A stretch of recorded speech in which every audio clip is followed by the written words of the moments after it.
surrender my pain, my attachment, my longing, my love, my hurt, my confusion, my hopes, my dreams to you, Lord, knowing that you are the ultimate source of love, comfort, peace, and healing. Please help me, Father.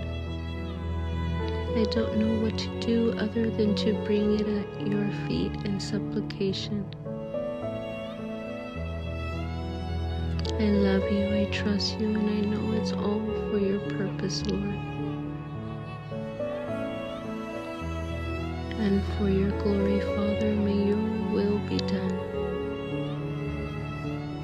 In your name I pray. Amen.